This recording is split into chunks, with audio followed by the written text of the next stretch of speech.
no ordinary loot. UFC's the battleground where warriors collide.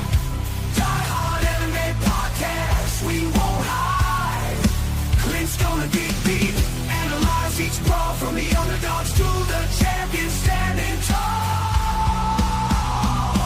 The fury, let your instincts rise. Feel the adrenaline rush, it's time to defy.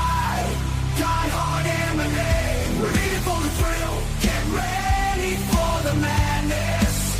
Let's make that bankroll spill.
Happy Friday, degenerate gamblers. Welcome on back to the Die Hard MMA podcast, just in time for the UFC 322 undefeated post-weigh-in show. How's everybody doing? What is up, my chat? Already got TH rolling in. Ryan, what is going on? Air Dog Buddy, good to see you in the chat tonight. You guys, it's pay-per-view fight week. Do me a favor, blow this bad boy up. Share the stream out there on your social media platform of choice. Hit that like button for me, and let's freaking roll on into this, you guys. If it's your first time watching the show, what we do here is we take a look at the fighters after they've weighed in. After they've faced off, we'll let you know who had a tough cut, who missed weight, and then we're going to watch them stare down. We'll let you know who won the mental battle, who's got the edge. We see if there's any staph infections. We take everything we know from the full breakdowns on Monday, and we combine it with everything we've learned throughout the week. So we make the best bets possible. That's why this show is undefeated. Never a bad read made, never a bad bet. Not one, not on this show right here. Best damn betting show of your MMA week. So get subscribed, hit the like button, and let's freaking roll. Kane, what is up? Appreciate you too. Boa in the house. What's up, everybody? All right. Let's get this bad boy rolling. First and foremost, the show is powered to you, presented to you, and powered by. That's what I meant to say. Cloudbet.com. Use the promo code DieHardMMA up to $2,500 in welcome bonuses at the end of the 1 month bonus period. You'll unlock the cash vault for additional savings and bonuses. Make sure you guys take advantage of this offer. Promo code DieHardMMA or using the link in the description below will get you access to that. Not only that, there's PFL coming up, you guys. Cloudbet has a partnership with the PFL. And because of that, on their fight center, embedded into the screen, you'll be able to watch the PFL and Karate Combat. You don't have to play with all the different apps. You don't have to go subscribe to some other service. If you're gambling on cloudbet.com, you'll have access to those shows, and you'll get that feed that's just a couple seconds ahead of everybody else. So just some more ammo for you to make some money gambling, and that's what we're here to do.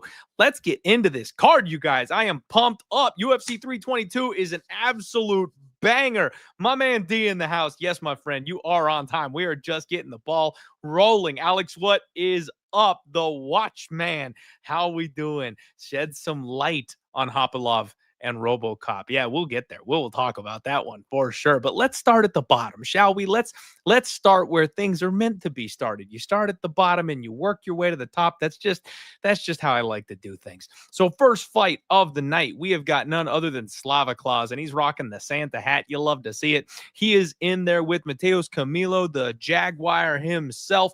As you guys can see, Borshev has a slight height and reach advantage here. He's going to be the slightly larger human being in there. I kind of already leaned towards Slava Claus in this fight, you guys. I'm going to be honest with you. I'm a little bit chicken when it comes to this fight. I will fully confess to you guys when I'm taking the coward's way, and that's kind of what I feel like I'm doing here in this spot. Everything in my soul screams that it's Slava season. I mean, he's wearing the hat. It's almost Christmas. Like, how can you pick against Slava Claus this time of year? I'm having a tough time with it. He is a plus 146 underdog using cloudbet.com, and his KO prop is plus 310 on cloudbet.com. Make sure you guys are using that promo code. I am very, very tempted on Slava Claus. Now, the hesitation that I have is his ground game weakness, right? We know Mateus Camilo can grapple. We know Slava Claus can be taken down. But again, the way I see this fight is if Camilo doesn't get him out of there in a hurry, if this fight isn't over in the first round, maybe the early minutes of the second round, Slava's going to get back up. Slava's going to stand back up. And as you can see, he's the bigger, more physical person. This isn't like when he was fighting Chase Hooper, who's just, he's like a freaking xenomorph in there, all arms and legs and reach and tangling and winning scrambles and staying on top of him and stuff like that. It's none of that, right? Like, he's going to have this short, stocky little Brazilian who's going to try and force his way onto a backpack or something. If he doesn't get the early sub, I think Slava's going to get back to his feet and then put a beating on him. And I'm just not sold on the Jaguar. Now, not to say that the kid isn't tough.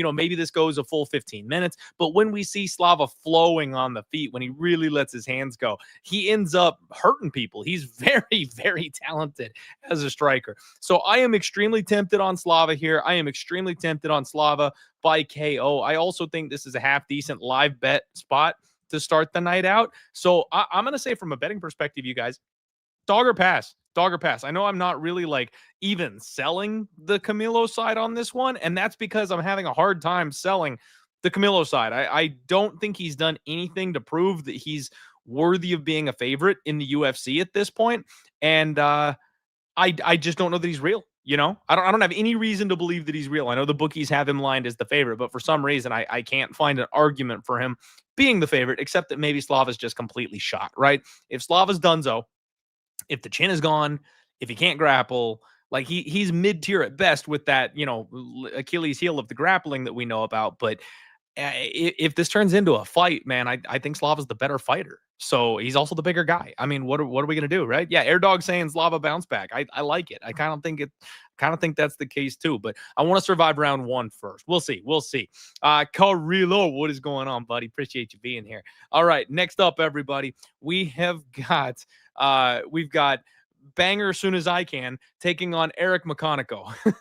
Banger is the UFC's favorite new toy, Hamzat's disciple. They are bringing him in on another pay-per-view, and there is a reason that the KO prop is over 2-1 on this guy.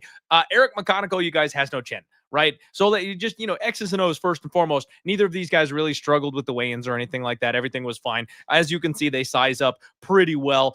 This kid is big. You got to give him, he's that new generation. He's just going to be a little bit bigger than everybody else. They cut weight better. They're bigger. They're stronger. They're faster. Like, the next generation of athletes is always going to get you. So he's got a slight height advantage here. I'm not overly impressed with Suzurkayev so far. Now, his UFC debut, we talked about this on the Monday show. It was not the ideal situation for him, right? It was not perfect for him having that quick turnaround, and they gave him a relatively tough opponent. He was goofing off. He got hurt. He still managed to get in there and go get a win. So, like, what do you want from the kid, right? Like, what do you really want from the kid? He did what he needed to do. I think we're going to have an opportunity to bet against him at some point. It's just not this one here. Eric McConico, his best fight is getting damn near a robbery split decision against Cody Brundage. Like, I thought Cody clearly won that fight. Somehow they handed it to Eric. Not sure what's going on there. Maybe just karma, for all the times that Cody got the DQs and stuff like that, coming to bite him there a little bit. But this guy's got no chin. This guy's got absolutely no chin. Bankster is going to bum rush him. He's going to get on top of him. He's going to pound him out, or he's going to grab his neck. This is the one where I always worry, you guys, because when you've got that prop that's sitting up and over that minus 200 mark, like, watch out for the sub. Like he could just go out there and rock this guy and then grab his throat, and then it's over from there. You know what I mean? It doesn't necessarily have to be the KO. I do think it's the KO. Yes, I think it's the KO, but everybody thinks it's the KO. You never know. If he wants to go out there and get a sub, he'll go out there and get a sub.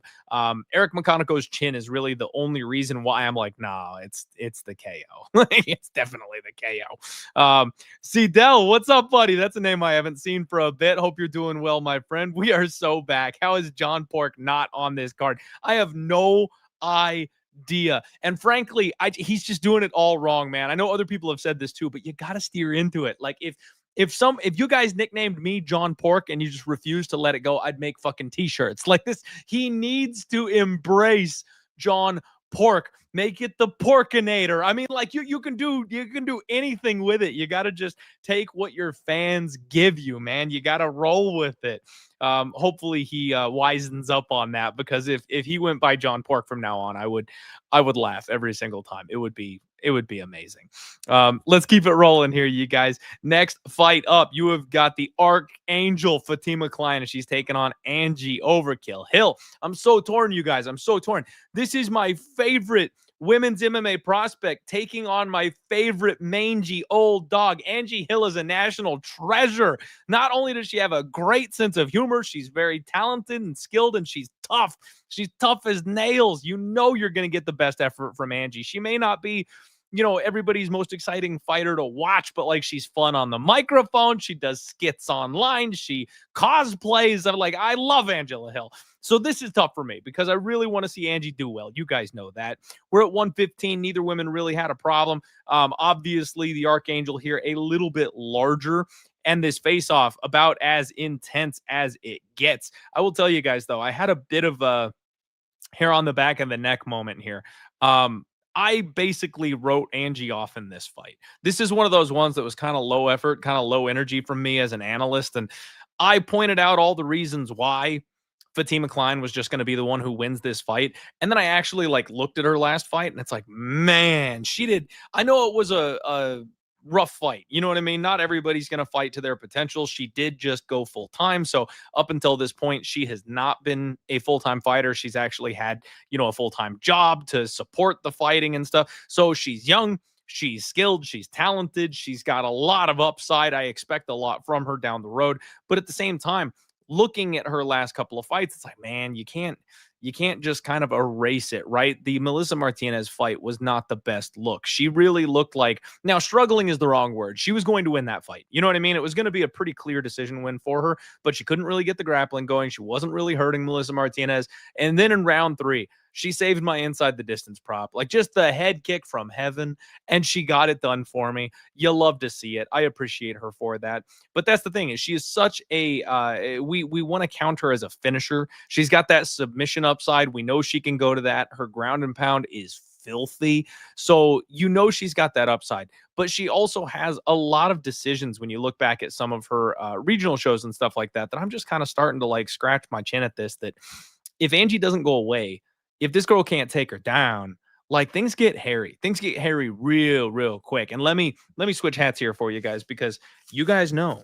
Now, the show is powered by Cloudbet, but I've got a little theory.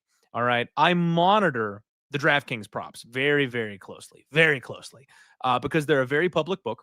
And what they do is they shade things the direction that they want them to be. And they make money off suckers. So what they do is, when a prop moves significantly on these fights, especially when they give you a better number, it just doesn't seem to happen. And I've seen this over the last little while pretty regularly, that this just kind of ends up being true. Now, it's not 100%, right? We're talking about fights. This is not 1,000% foolproof.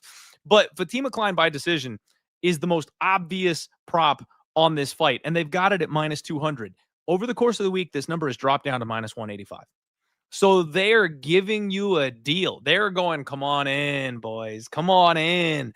We're going to give you minus 185. Easiest prop on the board. And that immediately makes me grab the hat. I'm like, ooh, DraftKings wants me to be the sucker and play this decision prop. I think it's the decision. I do. I think it's the decision.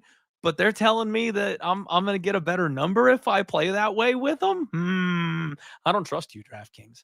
I don't trust you. So this is one where if it's just the tinfoil hat talking, but I'm going, man.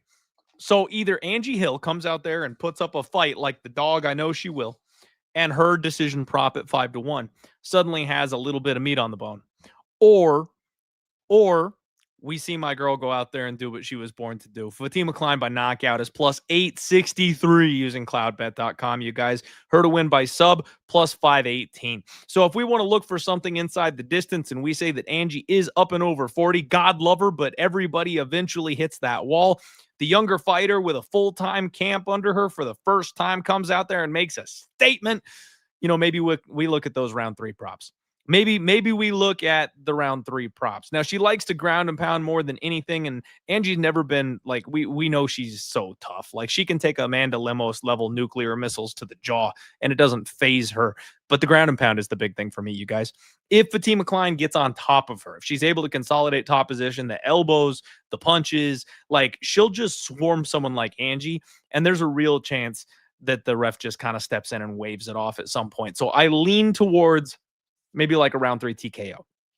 That would be the way that I'd be looking here. So bear with me. This one, I mean, it's got to be Fatima Klein, right? It's got to be. My heart will catch in my chest if it's not Fatima Klein. If Angie Hill comes out here and makes this fight close enough to steal it from her on the judges' scorecards, part of me will be happy for her. I have no financial investment here at this point, but if we're talking ways to make money, if we're talking props, I would be looking at the round 3 sprinkle. I would be looking at the KO. That's just me. All right, guys, next up, we got Pat Sabatini taking on Chepe Mariscal. 145 for these gentlemen. Neither of them had much of a problem. As you can see, Pat Sabatini does have ever so slightly a size advantage here. Not a ton. Like, these guys size up really well. Let's be honest here. They size up really well, but Pat has that wide ass back. You know, that's his big superpower, right? Is his ability to grapple, his ability to clinch onto you, his ability to hang on you and just make you wrestle. This is a rematch. We've seen this fight before, and you guys know how it goes, right? I always talk about this. When we have a rematch, it favors the first person who won the fight, and it also favors the younger fighter. Pat Sabatini is getting old. That chin has been cracked more than once, and we already know that Chepe knows how to win this fight. He's done it once before. It was a close fight. It was a split decision. We know that, but we've seen him get it done already. So I lean towards Chepe here, and I'm very, very close to making him my dog of the week in this spot. He looks healthy. Boy, does he look in shape. I mean, Chepe really looks like he has kind of turned his body around, physically speaking, over the course of his last couple of fights. He's way more jacked. His abs are popping, so he's probably on the right supplements. I like Chepe here in this spot, but it's close. It's very, very close, you guys. The first fight was close, and if Chepe doesn't land a kill shot, you know, then there's a very real possibility that this fight plays out close again and we get more grappling going here in this spot. Now, somebody DM'd me and mentioned something about Chepe having like potential staph on his wrist or something like that. And if you look on his right hand, it's like right above where the glove goes, where there's just like this little scabby looking thing. Here, let me see if I can bring it up for you guys. Let me switch here. Bear with me real quick. This is what happens when you do a live show and you're trying to get the most information you can. Shit like this happens. So bear with me while we fly by the seat of my pants here. All right, here we go. So we'll take a look at this right here. You guys can't hardly see it from this picture. It's Instagram. Sorry, there's not a whole lot I can do with it. But right there, his right hand, just right here. I don't know if you guys can actually, I'm measuring with the cursor here. I don't know if you can see it on the screen. Right there. There's like a little boop, bloop. It's like little tiny. So that's the kind of thing that I'm not a doctor. I am not a doctor. I'm not a Twitter doctor. I'm not going to tell you guys that that's a staph infection. It looks like he's got a little something there, but frankly, I'm more impressed with the abs. Look at his physique. Look at his condition. My God, he's in good shape. I think if anybody's going to do anything in this fight, we're going to get Pat Sabatini trying to hold Chepe down. Chepe knows how to get back up to his feet. He is tough. If this fight starts on the feet, every single round, he's going to have an opportunity to dig to the body. Every single round, he's going to have an opportunity to hit a knee or an uppercut or something while Pat Sabatini tries to close the range. And frankly, Pat's desperate, you guys. Like when he gets in there, we see him get hurt with like up kicks. We see him get hurt with uppercuts, with knees. It's everything straight up the middle because he doesn't protect his face as he's desperately shooting. Everything is to cover the side of his head, his chin, the back of his head, his ears. He wants to survive. He knows he's got a chin problem. And the older he gets and the more he becomes one-dimensional and reliant on that grappling, the more I think guys like Chepe are the guys that are going to beat him. So slight underdog price tag. I like Chepe. All right, you guys. Next up, we've got maybe one of the weirdest fights on the board here. Kyle Dawkins and Gerald Meerschaert close out the early prelims. They both come in at 185. Dawkins did use that extra pound. He came in at 186. He's big. Look at him. Look at him. He's a big boy coming in here. This one's tough for me because I've talked a whole lot of trash on Kyle Dawkins, and I even went so far as to say I kind of feel like Michel Pereira needs to be investigated by Cash Patel because I think Michel Pereira threw that fight. Not gonna lie. Either he just showed up and rolled out of bed, phoned it in for a paycheck, and never plans on fighting ever again, or he threw that fight. One or the other. There is no in between here. So Dawkins comes back after being a regional scene bum, after getting cut from the UFC, and now he's a massive favorite here against Gerald Meerschaert. The problem is, guys, Gerald's cooked. Gerald's absolutely cooked. He's a +359 underdog here in this spot. This is the exact spot where you want that Gerald Meerschaert sub prop because this is where he always seems to bring it home. Meerschaert by sub is 12-1 using cloudbet.com. On the other side of this thing, +278 is the Darce Knight by submission. And Kyle Dawkins already came out, and you saw some stuff. I think he was replying to somebody on Twitter where he was like, in an interview, he was like joking about how he's going to go out there and strike or something. And somebody was like, you're going to grapple. And he's like, yeah, you're right. Like, so he fully admitted that he doesn't want to be out there striking with Gerald Meerschaert. I think the younger guy, I think the bigger guy, Dawkins is going to find his opportunity here to kind of tire out Gerald Meerschaert and then tap him. I like the sub prop here. I am only looking for plus money in this fight, you guys. I'm only looking for plus money in this fight. But I have to lean toward the much younger and the much larger human being. The one thing I will say is the Dawkins brothers are factually chinny. We know they're chinny. We know both of them have durability concerns. And I don't know that him beating a bunch of guys on the regional scene is necessarily going to change that. We know Gerald Meerschaert can box. We know he was actually bopping up a guy like Reiner de Ritter in his UFC debut. He was tagging him really well early in that fight. A lot of people were convinced Reiner was a bum just because of that one singular performance. So maybe Gerald can come out here and hurt this kid, right? Like maybe there's a chance Gerald Meerschaert really can come out here and do the damn thing. This is a massive, massive break in competition for him. The last couple of guys he's been fighting, Edmund Shabazian, who's just, a death punch. And frankly, he won that fight. Reiner de Ritter, who was a dang near title challenger very recently. Brad Tavares, who's just a tough as a $2 stake and can't be taken down. That really is the Achilles heel there. If you can't get that guy on the ground, you can't grapple him, you can't strike with him. And then he got knocked out by Mikhail Oleksiejczuk, who's got a big height, not height and reach advantage, sorry, a big speed advantage. And that's something we know speed kills, right? Like if you're just that much faster against a guy who's got some durability concerns, that's all she wrote. But speaking of durability concerns, Gerald Meerschaert is not the most durable fighter on planet Earth either. He's been submitted 9 times. Most of that comes after being rocked. For a guy who's incredible with his submission game. His sub defense is pretty rough, but again, usually after he's been tagged, right? He's been knocked out 5 times, and his most recent KO loss was just like 3 months ago. So I worry that Gerald has not fully recovered.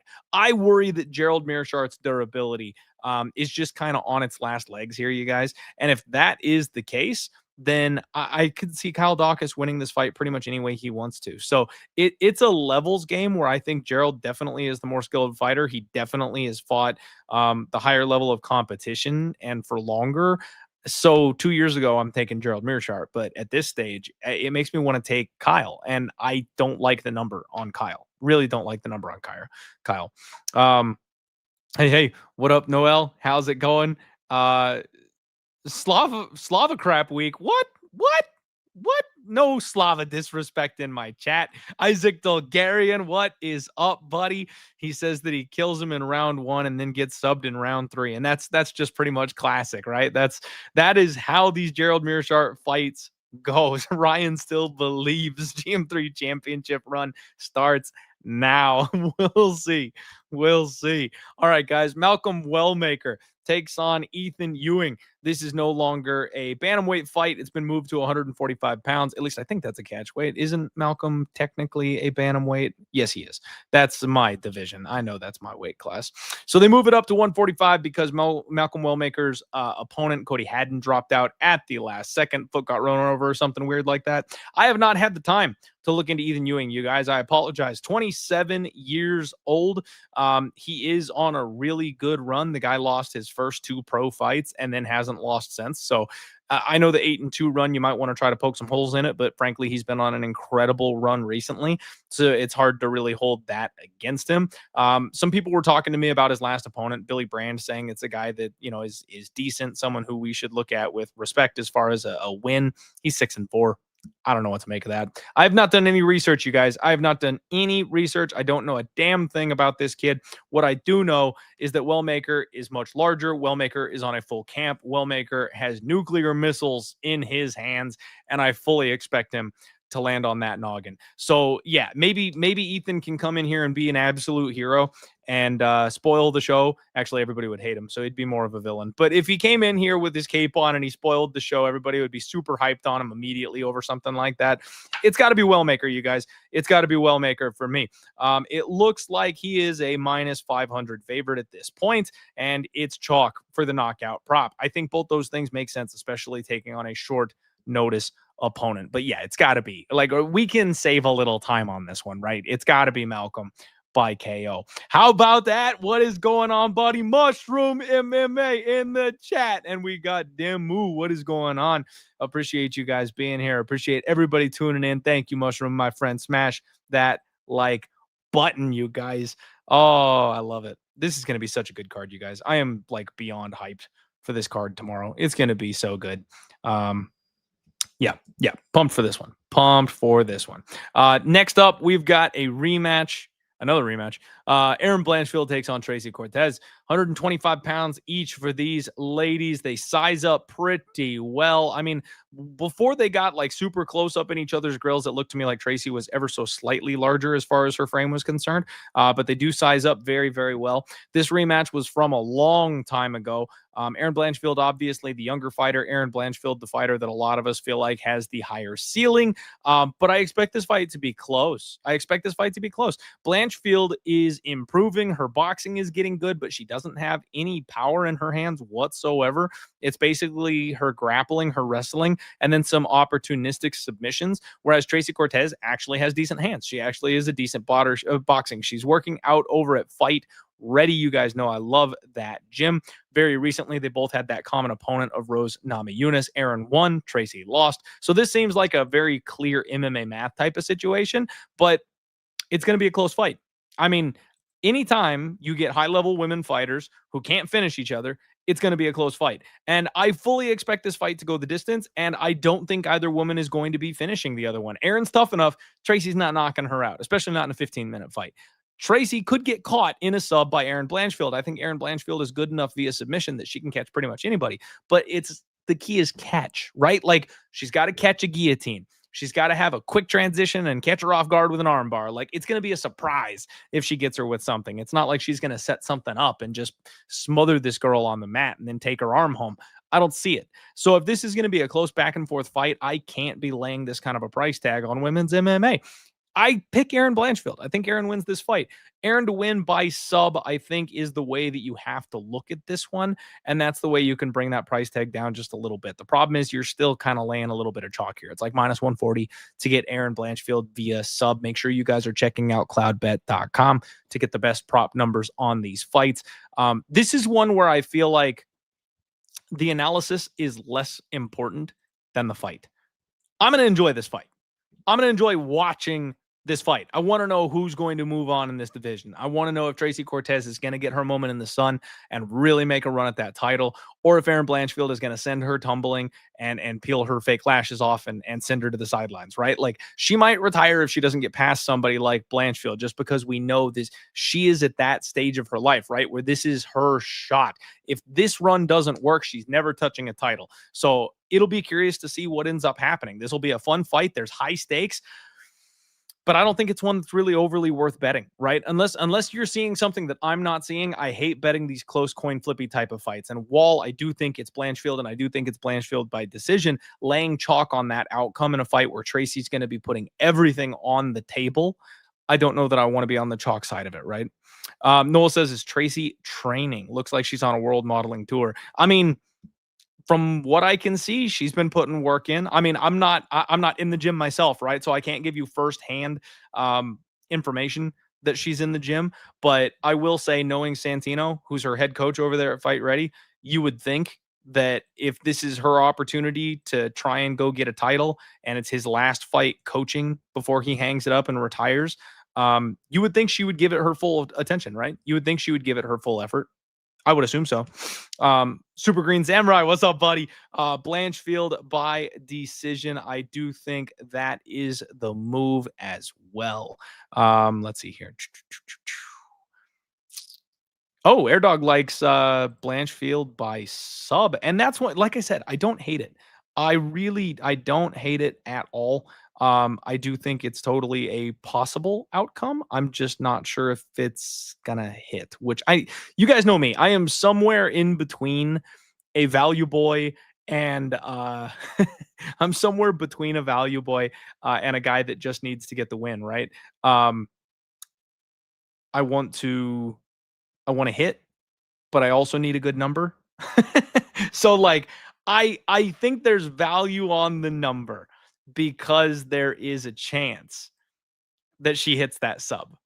But I also kind of don't think it happens. So like, as much as she might have her in like a deep armbar or something, but doesn't get the tap, I'm like, well, I've lost way too many bets on that kind of shit before. But if she's getting her in the deep armbar, then the prop has a shot to hit. And I don't know. Good luck to you, Airdog. That's all I can say. I understand it. I get it. I hope she does it because frankly, that fight will be a whole lot more exciting if somebody gets finished, but I just kind of don't see it.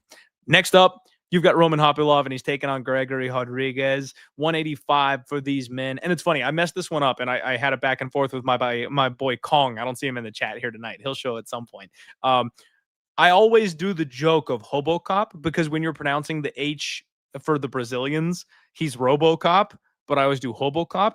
And then I see the R for Rodriguez, and I pronounce it Rodriguez, like Spanish-Mexican Rodriguez, as opposed to Rodriguez, which is the Brazilian. You're supposed to use the H on the R, not on the nickname. I always mix those damn two things up, and I mess it up for freaking Robocop here. But anyway, moving on. 185 for both these guys. And if you needed someone to be jacked on this card, Gregory Rodriguez is jacked. My God, this man is massive.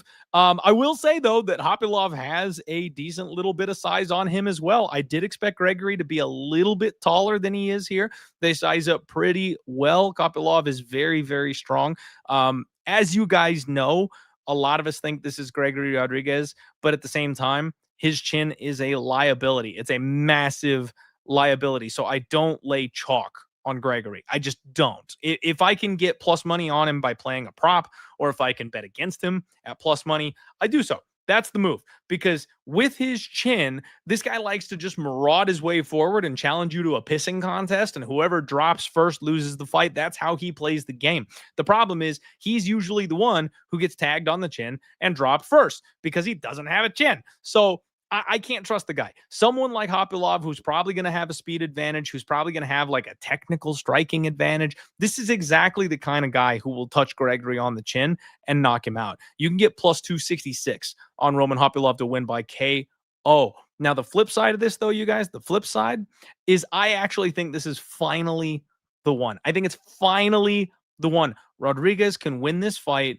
with his grappling. He's an extremely high-level black belt, and he just literally never chooses to take the fight to the ground. Now, he's got an opponent who is roughly his same size. He's got an opponent who's probably going to have a little bit of a speed advantage on him, and he's got an opponent who's going to have a big-time deficit in the grappling area. If he's going to grapple, this is the spot. Gregory, buddy, I'm begging you, take it to the mat. He can win this fight so easily. Gregory, submit this man, please. I fully expect him to completely ignore me and go out there and bang it out like he always does. But I want him to grapple. If he grapples, this looks like light work, you guys. Gregory will make this man look foolish on the mat, but I also can see him sleeping by the end of this thing. I really can. You can get plus 550. Gregory Rodriguez to win this thing by sub, and that's the way I'm looking, you guys. I think that's the long shot this week, is to take a stab on Gregory to go out there with a good game plan for once, maybe the first time in his life. Take this man down, take his back, tap him out. It's possible. He just has to choose to do it. Next up, you've got Bo Nickel trying to come back from his fraud check, and he's taking on Rodolfo Vieira. Now, this one surprised me, you guys. This one surprised me. This is why we do this show. I didn't think Bo was going to have this much size on Rodolfo. I fully expected Rodolfo to be a little bit bigger than Bo. So this gives a little bit more weight to Bo Nickel, in my opinion, because Bo is a bully in there. Bo is absolutely a bully. He gets in there. He's tough with his wrestling. The striking, he still looks very uncomfortable, but he uses it very effectively when he needs to. We saw it in the Paul Craig fight. Not really a good show. He got absolutely schooled by Reiner de Ritter on the feet. This guy's striking has a long, long, long way to go. So what does the UFC do? They put him up against the guy who's barely striking capable himself. Vieira is a grappler of the highest order, but again, he is a jiu-jitsu player. So Bo is going to look to wrestle this man. He's going to look to get in on those hips. He's going to look to take his back. It's going to be a body lock. He's going to try to drag him to the mat. He'll look to float on top. Watch your arms. Watch your legs. Watch the figure 4 toe hold. He's just got to get on top of Rodolfo, and then he's probably going to try to ride out the clock from there. Now, I did have a little birdie whisper to me that it's going to be Bo by KO, and that was actually kind of like my slightly hot take on this fight, is a TKO from Bo Nickel. I think it's entirely possible, because what we've seen from Vieira is he gets tired, you guys. When you force this man to grapple, he puts a lot of effort into his explosive movements. If you strike with him like Chris Curtis did, he can do that for 15 minutes. He's a little out of place, but he's tough. You're not going to make him quit, right? But if he grapples at a high pace, and it's really hard for him to like keep you off of him, you're mauling him, you're re-wrestling him, you're advancing on him, and he has to constantly work and constantly defend. Those muscles take up a lot of oxygen. And that's how Fluffy tapped him out in that fight, is he slowed down, he got tired. I think Bo can do something similar, except Bo is not a sub guy. I don't expect Bo Nickel to go out there and like, arm triangle would be the one thing, right? Like maybe he's just like physically strong enough to arm triangle a tired Rodolfo Vieira. But you know, you guys, I got to tell you, my coach, I got bold enough to think I could tap my coach one time, and he actually let me get to my favorite position, which is the arm triangle, fully lock it in. And someone said, go. And I had to try to like squeeze to like tap him out. And it was impossible. Like he just kind of let me sit there until I burned my arms out. And then he reversed me and whooped my ass. So these guys that are high level black belts, their necks feel like steel cords. They're not human. They are so tough to choke. And Bo, I don't know if he's got the tools to do that to a guy like Vieira. So I would be looking at something like the round 3. Maybe you've got the shot for the sub that way. KO is more likely than anything, and decision is more likely than that. Bo Nickel by decision is plus 144 on CloudBet, you guys. So if you want to get signed up, use promo code DieHardMMA. Check that out over there. But I do think it's Bo, and I do think he's just mostly got to mind his P's and Q's, right? He's got to make sure he's in a good position. He's got to make sure he's stable. He's got to make sure he's safe with a guy like Vieira. And then he can open up a little bit. I don't know that he is enough of a threat, offensively speaking, to ever feel comfortable in this fight. It's going to come down to whether or not he wears Vieira out. And then if he wears Vieira out, how much does he himself have as far as freedom to move and to be on the offensive at the end of this fight? So maybe a round 3 sprinkle. KO more likely than sub, in my opinion. Decision the most likeliest of all the things. And that's proper English, the most likeliest. That's how you say that. Oh man, let's freaking do this, you guys. You know what? I kind of hope Bo loses, just because I would love to be able to like laugh at him for being a fraud, like a complete fraud. I know that's mean. That's mean. That is mean. But every once in a while, you got to have somebody to hate, right? I don't even hate Bo. It's funny. I don't even hate the guy. Like he's not even like a bad guy in my book or anything like that. But it was just something funny about the fraud check that I'm like, yeah, I mean, I thought Joe Pyfer was going to be the guy we could just keep as a fraud forever, but he bounced back. So maybe I'm just projecting that onto Bo a little bit here. Next up, we have got my man Benoit Saint-Denis takes on Benny Dariush, and they are kicking off the main card for us, everybody. And as you can see, the God of War has a significant size advantage here. Look at him. My boy is big in that cage. Cannot freaking wait. Love Benoit Saint-Denis. I have 2 bets this week, you guys. I have 2 bets. I laid the chalk a little bit here. We are locked in on my boy Benoit Saint-Denis, and I think he's going to absolutely murder the old man, Benil Dariush. And I will tell you, Benny Dariush is the one guy on this card who missed weight. He missed weight by a pound. You can see that gray hair coming in nice and strong. It is getting too hard for him to make weight. We know he's got chin concerns. We know he's got gas concerns. So I just think this is the end of the road, you guys. And I know a lot of people think that Benil Dariush proved how good of a grappler he is. And don't get me wrong, I'm not disrespecting him. He is a very good grappler. He's a very good grappler. But Benoit Saint-Denis takes the back of everybody he fights. That includes guys like Dustin Poirier. So, like, even when he gets steps up in competition, even in the fights that he's lost, he's had success in the grappling. Now, everyone wants to do MMA math and point to the Moicano fight and be like, well, you know, Benoit got his ass ripped by Moicano, and then Benny just completely mauled Moicano. And Benoit Saint-Denis went into that fight without his coaching staff, and he got a little overzealous, and he made a mistake, and he ended up in a position that he couldn't escape from. Moicano is very good until he gets tired, and then he's not the same person. Well, he used the most of that, and in round 1, he was very, very good. Now, the longer that fight stretched on, the more Benoit Saint-Denis started having success. Most people don't remember that. They just remember that Moicano won the fight and it was a stoppage. What you don't remember is it was a doctor's stoppage. It was a facial swelling thing. Benoit Saint-Denis couldn't see out of his eye, but even with one eye, he was starting to turn the tide, and he was taking over that fight from Moicano. Moicano emptied the tank to try to get this guy out of there in round 1, and Benoit Saint-Denis still almost turned it around and killed him in the second round. He was starting to come back. He was taking over. You have to kill this guy to get rid of him. He will not stop. He's a literal Terminator. Now, Benil Dariush on the other side of this, yes, he's a very good grappler, but we've seen him gas out in his fights multiple times. This is not a new thing. He gets extremely tired. If you guys go back, the one that always stands out to me is the Drakkar Close fight. He knocked Drakkar out in round 2, but it was after he took his back, he put a body triangle on him, and he completely exhausted his legs. His coaches were like, "Are you okay? Can you walk?" Like, they knew in the corner that it was over. He was like, I got nothing left in my legs, man. Like, they knew it was done. So he goes out there and throws a Hail Mary punch, and it worked. He ends up clipping Drakkar Close, knocks him out, and the rest is history, right? But it's not the first time that that's happened. And then, of course, we've got the chinniness that's already just his normal problem with, like, you know, Charles Oliveira, Arman Tsarukyan. Those guys are big hitters. We can't really complain. But Renato Moicano hurt him badly in round 1, too. So the durability's fading. The gas tank is fading. He's the smaller man. He's older. It's Benoit Saint-Denis season, you guys. BSD is coming in here after making some adjustments. He's younger. He's improving. It's crazy how young this guy is. Like, people forget that he's just 29 years old. He's not even fully into his prime yet. And he's not like a moonlighting Brazilian that's lying about his age to get into the country and do jiu-jitsu tournaments. This guy's 29 from France. Like, he's going to be 30 next year. So he's going to be improving. He's going to be getting better, and people already just can't hang with him physically. I don't think Benny can hang with him physically. I think he wins this fight. I think he wins it by murder, but I think it's round 2, round 3.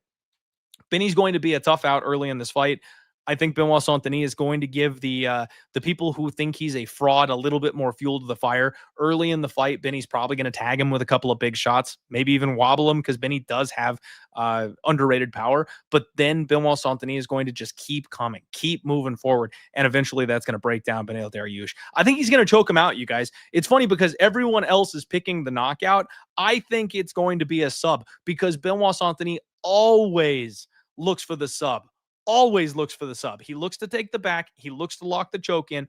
And I actually went back You watch when Benny Dariush got submitted, it was against Michael Chiesa, and it was similarly a younger, larger fighter, and it was the back take. He got his back taken, and he couldn't get out of it. Now, Michael Chiesa body triangled from that position where Benoit Saint-Denis usually just goes hooks, but it was a bigger, younger man who was physical, who got on the chin, tried to face crank him, and that's Benoit Saint-Denis' bread and butter.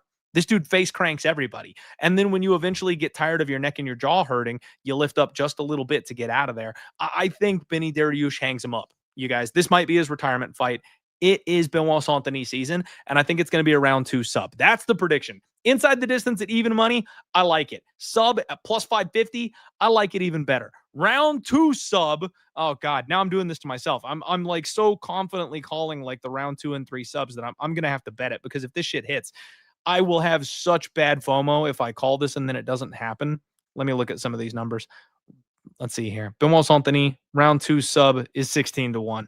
Round 3 sub is 30-1. It's crazy because the knockout props are cheaper than the sub props. And I understand that's based on the chin of Benny. But when you look at Benoit Saint-Denis, he's only got 4 KOs. He has 11 subs. Like, this guy just doesn't do the KO thing. Yeah, he KO'd Matt Frivola. Why? With the head kick. Benil Dariush is going to, if he gets rocked, he'll grapple. Right? And if this thing hits the mat, or if they get tangled up, if they get into the clinch, Benoit Saint-Denis is going to look to take him down. He's going to look for the body lock. He'll look to grab the back. It'll be a rear naked choke. I'm telling you guys, it's sub prop season. Sub prop season. And yeah, that's the chat knows what's up here. Super Green says Benny is durable. Good jits. Think it's BSD by decision. Oh, okay. All right. Think it's BSD by decision. See, I think the durability is going to be what leads to the sub. He'll get tired. Tired people tap, ladies and gentlemen. We know this. Tired people tap. All right, guys. Speaking of tapping, make sure you tap that like button. Let the world know you're enjoying the show here. And now it's time for the absolute best stare down of the damn day. These boys went at it. And this is spot number 2 on the night. Leon Edwards takes on Carlos Prates. 170 for Leon Edwards, 169.5 for Carlos Prates. And these guys were staring at each other like a couple of cage dogs. I am so ready for this fight, you guys. I am so ready for this fight. So all-time hate watch for me. You guys know I can't stand Leon Edwards.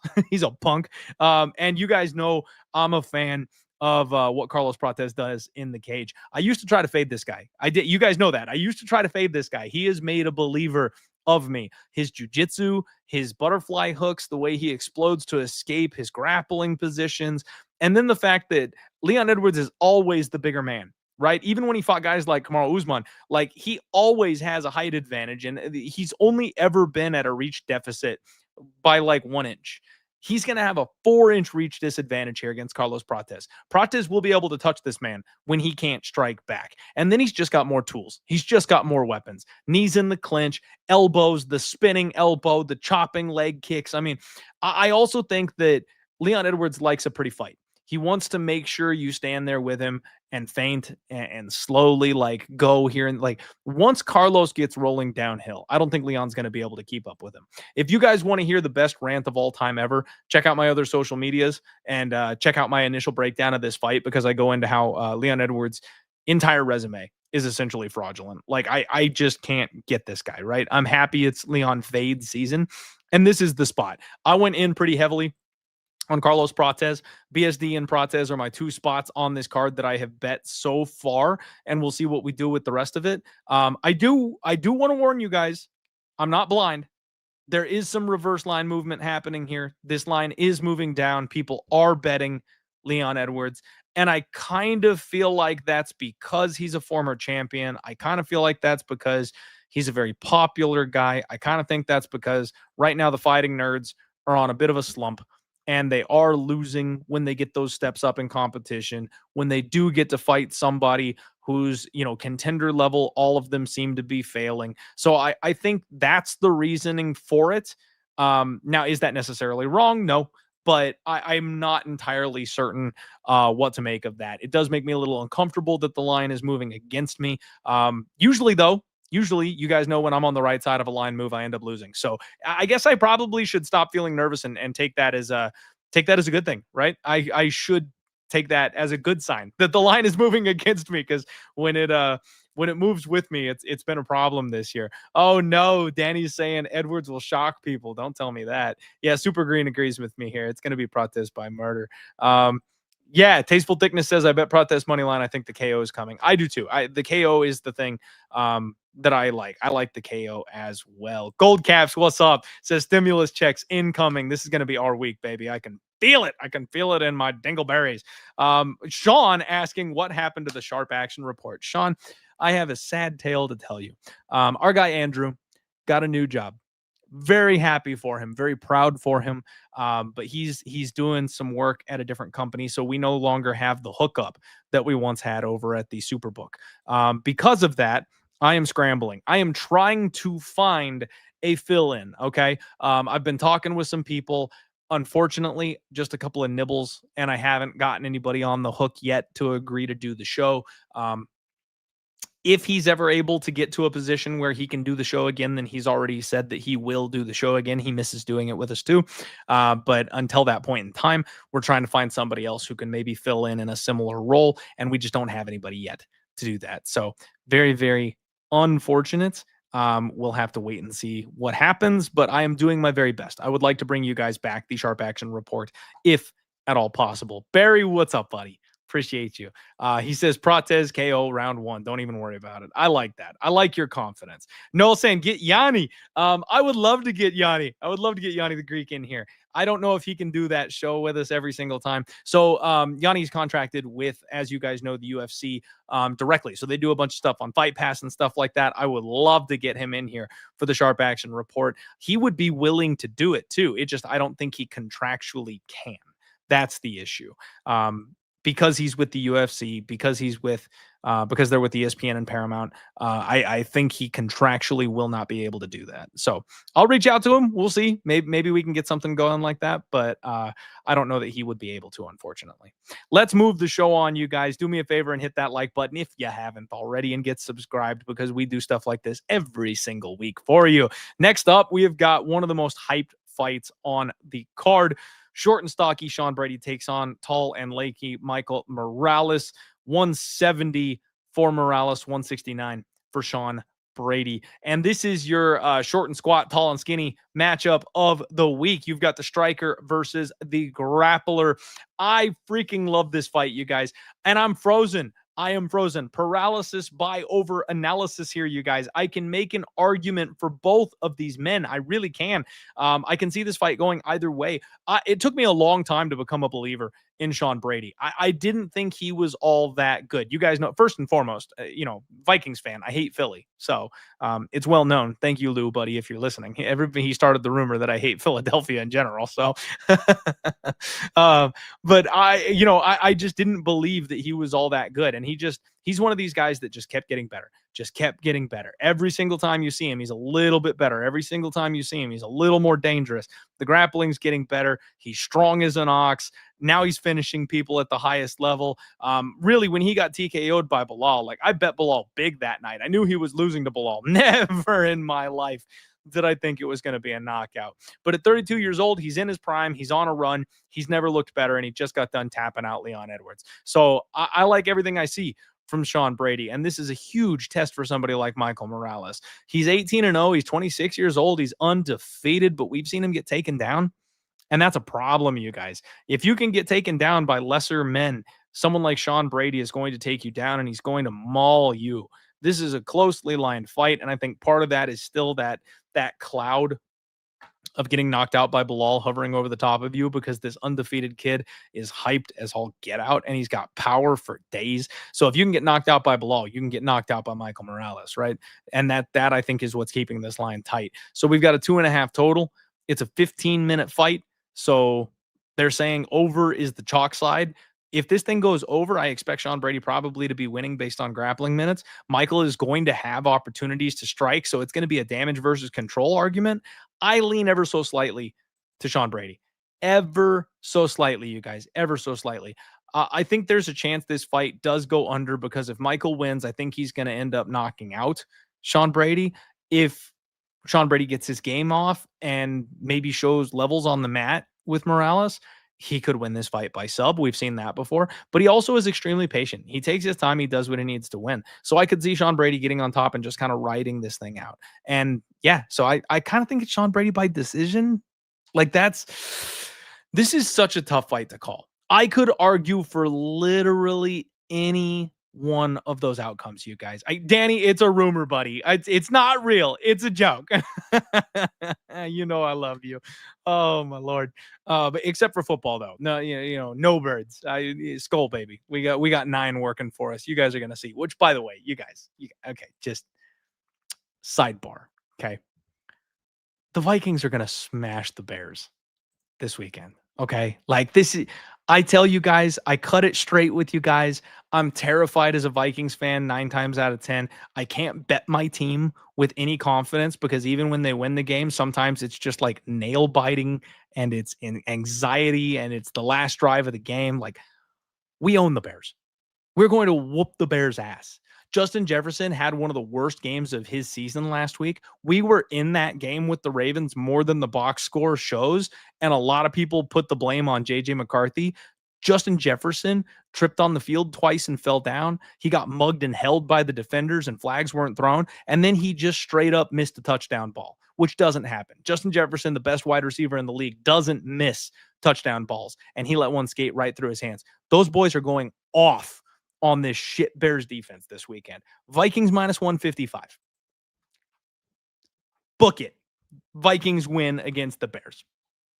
Telling you. Anyway, back to MMA.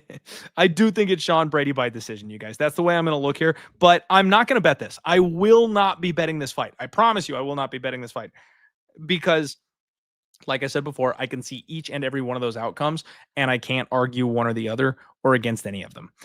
Next up, we've got Valentina Shevchenko and Zhang Weili. 125 on the dot for both of these ladies here. And I say 125 on the dot. They were using the electric scale today. So technically it's 124.6 and 124.6, not 125 on the dot. Seems like the electronic scale was just a little light for everybody here today. More shenanigans here in the UFC.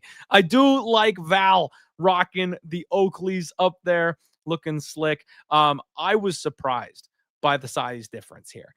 It's negligible. You know, Zhang Weili has always been a dominant champion, and she's been big and she's been strong. But what we see regularly is this 10-pound gap from 115 to 125. It makes a massive difference for these women. Even taller people moving up in weight. Like I was thinking about the way that I am blanking on her name. We just talked about her. Fatima. When Fatima made her UFC debut, now granted she was fighting against Jazz in her UFC debut, one of the biggest fighters in the division. When she made her debut, she just didn't have the strength. She could not compete. And she's an extremely strong female, right? But she drops down a weight class and all of a sudden she's hurting people with her hands. All of a sudden she's knocking people out. She's ragdolling people on the mat. That 10 pounds makes a massive difference for these women. So I think there's something to be said for that. But when you reach the championship caliber, there is a different level, right? Nobody's been able to touch Zhang. She mauls people in her weight class. It looks easy the way she takes people down. She's got pop in her hand. She's got power. She's fast. So I all week have been saying I'm having a tough time with this fight because I think that it's got to be Valentina as the defending champion in her weight class, right? But as the week kind of stretches on, I'm making more and more arguments for Zhang Weili. The over 4.5 is like minus 260. It's incredibly chalked up. I do think this fight is competitive. I do think this fight goes deep. I do think both these women have ways to win this fight. It's going to be interesting to see who truly does have like the strength advantage. I talked about like the crucifix position for Valentina Shevchenko, the way she likes to maul people with that and get up heavy on top of them and then elbow them to hell. But then you've got to look on the flip side of this. I argued for Grasso to have the cleaner boxing and the speed advantage. And I thought she was going to actually hurt and rock and knock out Valentina Shevchenko. And she did. She tagged her a couple of different times. So now I've got to look at this and go, do I think Zhang Weili is as fast and as crisp as Grasso? And to some extent, I think I can say yes. I mean, she's a higher level caliber fighter overall from what we've seen. And the fact that she's not small and undersized at this weight class and she took time off to move up, and like I kind of am being sold on the Zhang Weili, you guys. I'm kind of coming around, I'll be honest with you.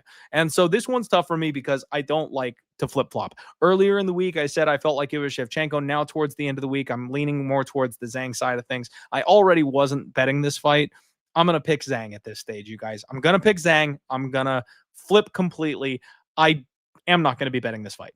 I think it's going to be close. I think it's going to be competitive. We will see. If you want a dart throw, I think the knockouts are maybe the way to go here. Valentina is not going to make the same mistake that she made against Grosso and give up that back position where she got choked out that one time. I don't think Zhang is going to be as slick with the grappling to be able to catch something like that. I think this is a knockout, if anything. Both these ladies have power when it comes to their hands and the feet, and we know the kicks from Shevchenko. So I'd be dabbling in the knockout props. It's plus 798 for Valentina and plus 734, which is interesting that it's shied just a little bit lower on the Zhang Weili side using cloudbet.com. So I'll lean towards Zhang. Still thinking a decision. Still thinking an over. Barry likes Valentina. The people need Prates versus Morales. Ooh, that would be a big fight, man.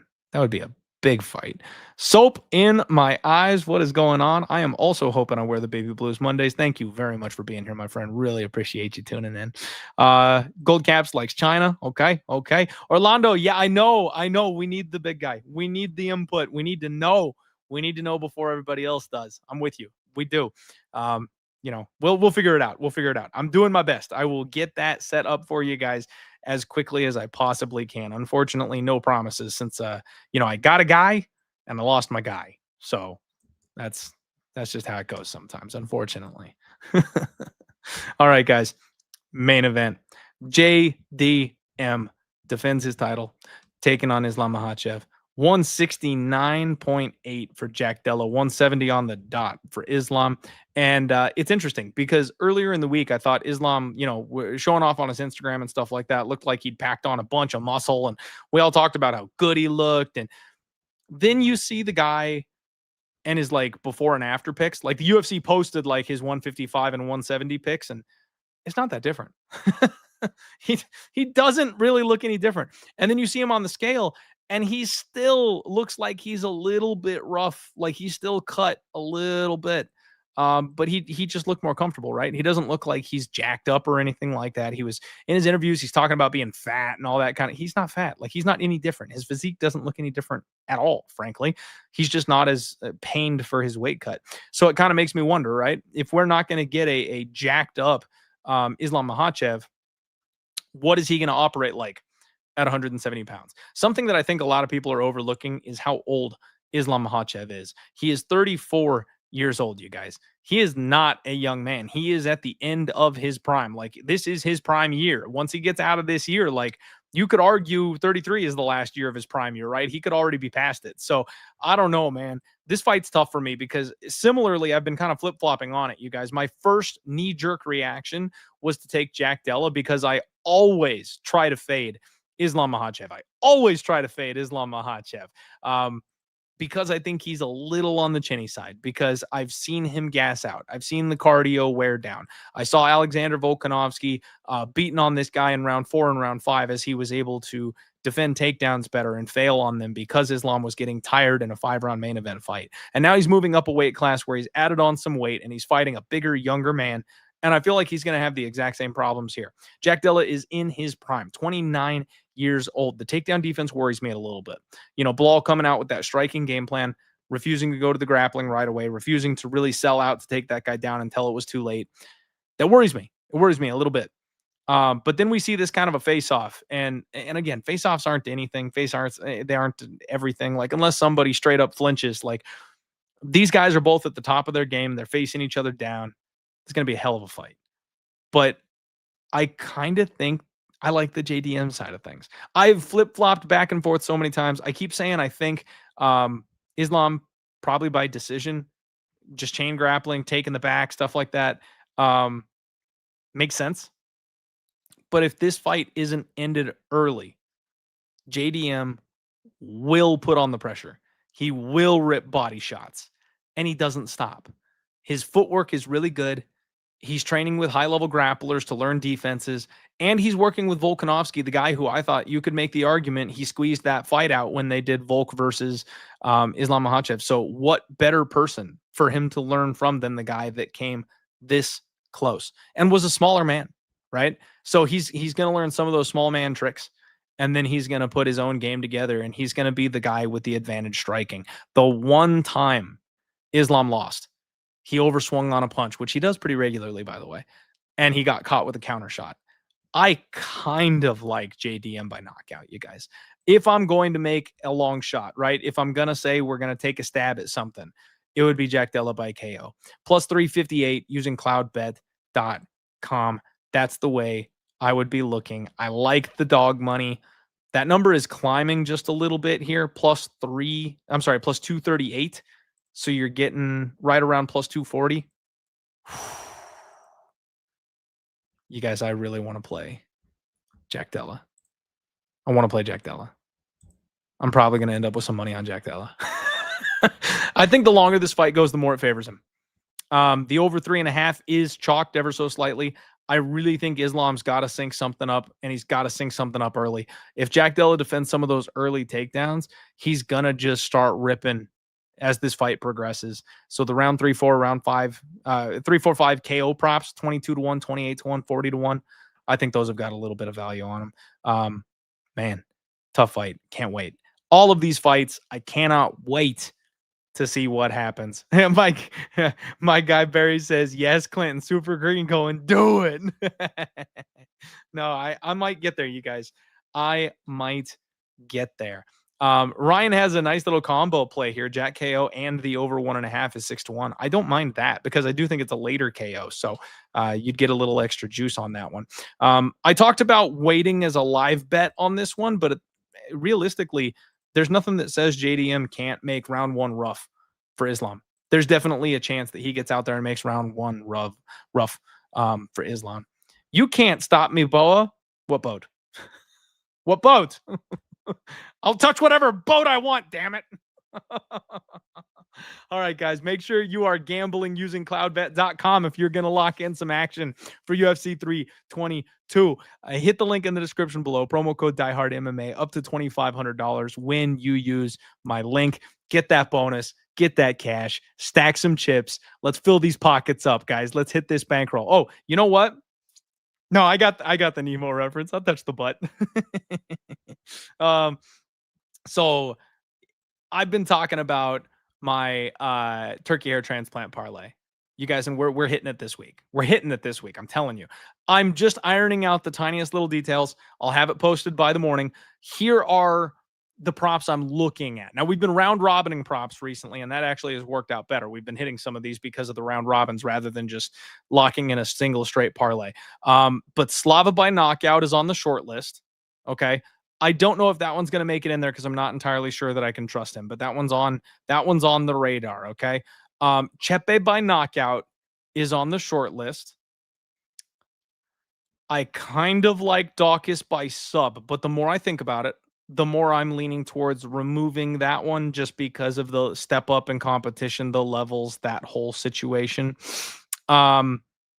Same thing with Aaron Blanchfield by decision. I kind of like Aaron Blanchfield by decision. That would be, last week I should have done, what's his name? Beefy America Hulk Hogan dude. I was going to take him by knockout in the round robin because that's kind of a free leg, right? Like anything else that you hit gets paired with that knockout prop, and then it just boosts up that number. So you want to try to find that free leg in there. I like to mix in like the really likely ones that are going to hit, and then also a couple of the long shots for big paydays.